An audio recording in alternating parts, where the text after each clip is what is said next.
Olá, estudantes do segundo ano do ensino médio.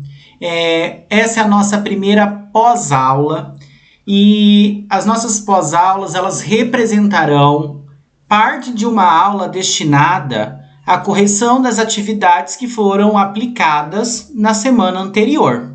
Então, na semana passada, eu deixei para vocês 5 atividades referentes ao estudo do reino prototista, em especial referente à parte dos protozoários, porque a parte de algas a gente ainda vai estudar nessa semana.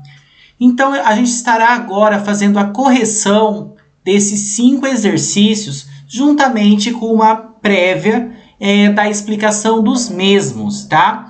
Então, vocês irão conferir aí no caderno de vocês se está tudo certinho. Se estiver tudo ok, não precisa anotar nada. Caso tenha algo a ser arrumado, vocês consertem aí no caderno. E se tiver errado, vocês podem estar copiando a resposta que eu estou deixando aqui na explicação da aula. Caso ainda fique alguma dúvida referente a essa correção, referente a esses exercícios, vocês podem estar entrando em contato comigo no particular. Então vamos lá.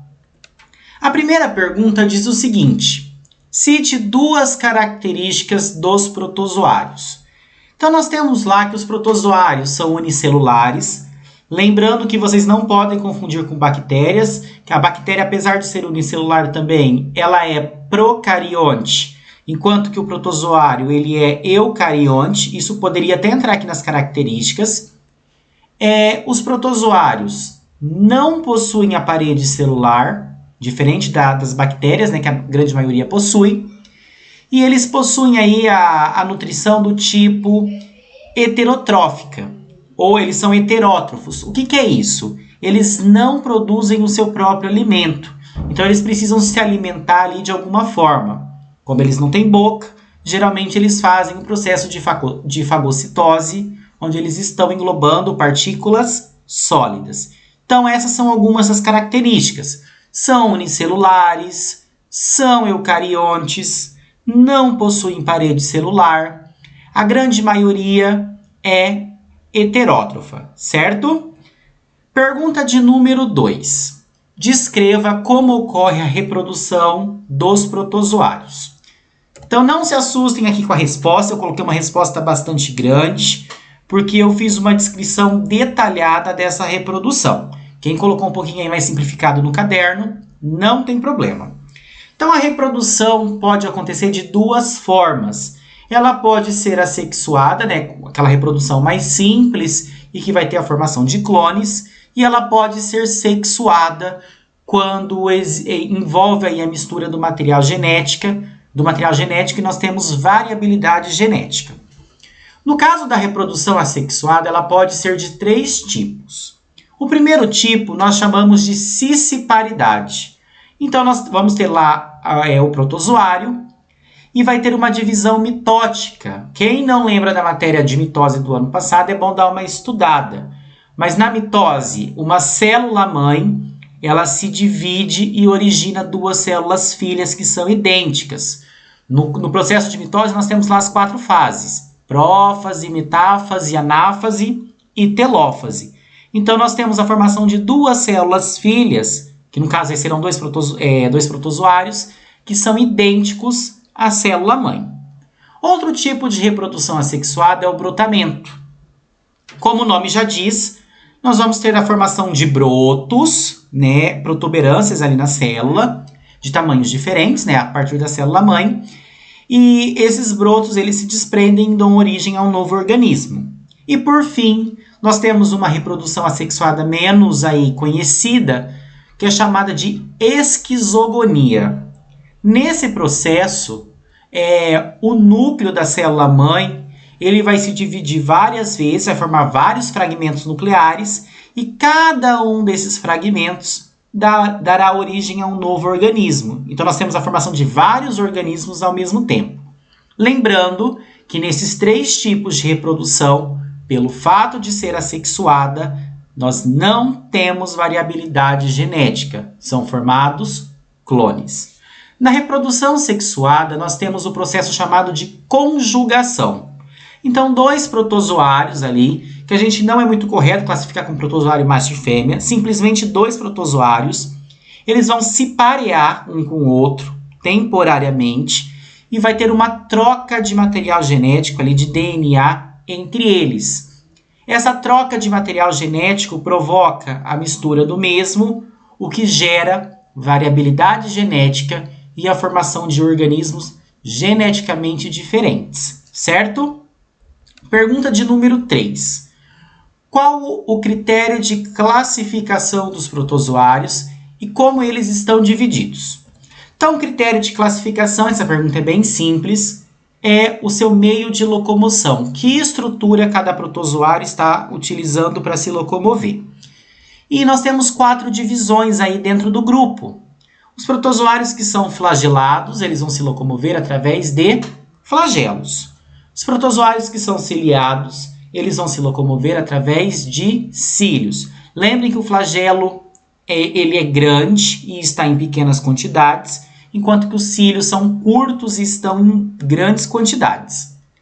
O terceiro critério, ou o terceiro tipo, são os rizópodes, né, que se locomovem por meio de projeções do citoplasma, que a gente diz que são falsos pés, chamados aí no grupo de pseudópodes. E por fim, nós temos os protozoários que não apresentam estrutura de locomoção, que são chamados de apicomplexos, certo? Pergunta de número 4. Os protozoários são um grupo de organismos heterotróficos que não constituem uma categoria taxonômica válida. Didaticamente, muitos autores dividem esse grupo baseando-se principalmente na forma de locomoção, que foi o que a gente até falou ali na pergunta anterior. No filo Rhizópoda, por exemplo, os protozoários locomovem-se graças a expansões citoplasmáticas chamadas de... Daí nós temos alternativas aqui. Letra A, flagelos. Letra B, cílios. Letra C, pseudópodes. E letra D, tentáculos. Então, como que se chama essa projeção do citoplasma? Pseudópodes. O flagelado tem flagelo, né, os flagelinhos ali. Os cílios são dos ciliados e tentáculo nem entra no grupo. Quem tem tentáculo é lá o polvo, lá do grupo do molusco. Então, esse tentáculo aí seria a alternativa mais errada que a gente tem. Então, essas projeções citoplasmáticas a gente chama de pseudópodes. E por fim, pergunta de número 5. Algumas doenças graves são causadas por protozoários, como a doença de Chagas, que é causada pelo... Nós temos as opções aqui. Quem não lembra, a doença de Chagas é a doença que nós temos aí como vetor o barbeiro, que é um tipo de inseto hematófago que se alimenta de sangue. Então, quando ele pica a pessoa ali para se alimentar de sangue, ele deposita suas fezes do lado, ele é um animal de hábito noturno, e a pessoa, ao coçar a ferida quando ela acorda, ela acaba empurrando as fezes para o machucado e o protozoário cai na corrente sanguínea e causa doença. Que protozoário que é esse? Seria o Trypanosoma cruzi, letra A, que é um protozoário flagelado. Reparem aqui que a minha letra está em itálico, né? Vamos relembrar a matéria lá do primeiro bimestre. A letra está em itálico. Nós temos 2 nomes em todas as alternativas. A primeira escrita com inicial maiúscula, a segunda palavrinha ali com inicial minúscula, porque isso aqui representam nomes científicos. Então, o Trypanosoma cruzi é o protozoário flagelado responsável por causar a doença de Chagas em seres humanos. O Leishmania brasiliensis causa leishmaniose. O Trichomonas vaginalis causa tricomoníase. O Balantidio coli causa balantidiose. E o Pneumocystis carini causa um tipo de pneumonia, que ele inclusive é um tipo de fungo, certo? Não é nenhum protozoário, esse da letra E. Então, causador da doença de Chagas, Trypanosoma cruzi. Eu espero que vocês tenham conseguido aí resolver as atividades com sucesso. Caso tenha ficado ainda alguma dúvida, entre em contato comigo no particular. Até mais!